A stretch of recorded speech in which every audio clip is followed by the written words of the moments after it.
Flüstern am Feuer. Wenn am Feuer ein Schatten sitzt, ohne Körper.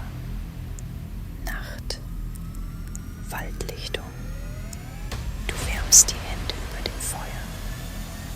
Gegenüber ist nur leerer Boden, doch auf dem Fels dahinter liegt ein klarer Sitzschatten, als säße dort jemand.